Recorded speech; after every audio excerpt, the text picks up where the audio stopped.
Good morning, Ms. Rizka. My name is Afarna Marasani. Today I would like to present about this was terrible year and also maybe the best one yet for humanity. I hope this presentation will be clear and meaningful. Let's begin.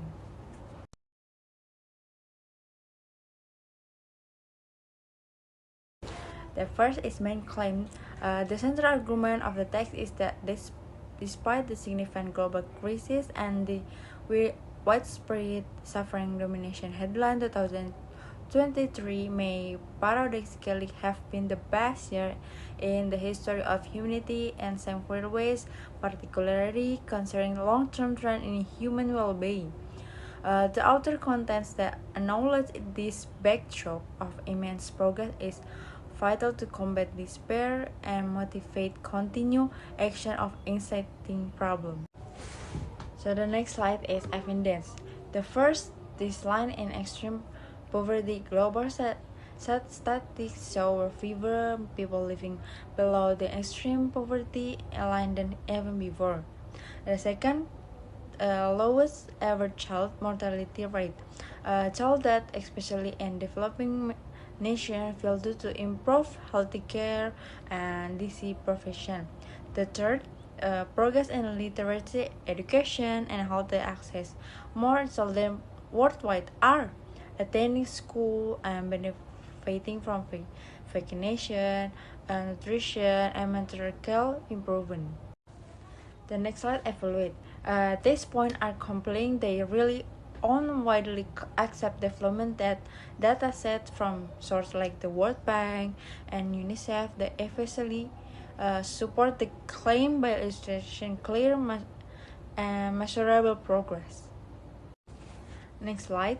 Are the arguments valid and coherent?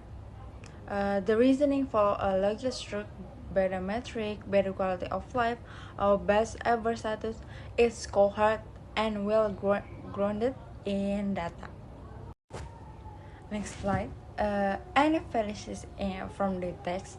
Uh, the first, he focused on global affairs that have improved with possibly overlooking region where conditional stagnate or worsened.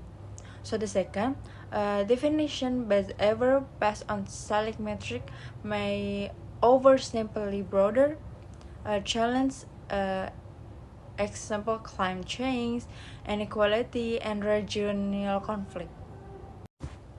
So the next, who write it the text? The text written by Nicholas Kristof, a community especially in global human rights, targeting adequate audience, seeking data-driven perspective. So next forward audience is informal general reader, especially those interested in humanitarian issue, global trend, and change media narrative. So, and what is the purpose or bias? Christoph aimed to counter overly negative reporting with data-driven. Optimist has bias leaned toward highlighting positive humanitarian trend possibility downplaying present global issue. So the next is the argument persuasive. Yes, the argument feels persuasive within scope that the use of reputable data adds credibility, and Christoph experienced strangers his voice. So the next, why or why not? Why? Because the first database argument wrote in credible source. So the second, a narrative that balanced negative by highlighting real progress. Uh, so why not? Because the first overlooks significant ongoing challenges like climate change, inequality, and political instability. So the second rely heavily on aggregate data that may mask regional disparities. The last is conclusion.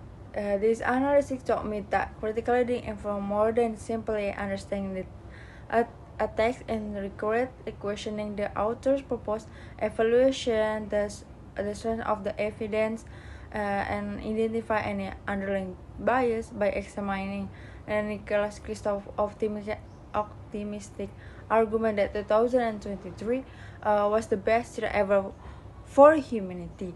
I learned to appreciate how data can be used to support narrative, will also recognize the importance of considering what might be laid off. The process showed me how cruel it is to assess the logic of argument. Thank you, Ms. Riska, for the opportunity to present today. I hope that I share was clear and aligned with the topic. I truly appreciate your time, guidance, and the feedback. Once again, thank you very much.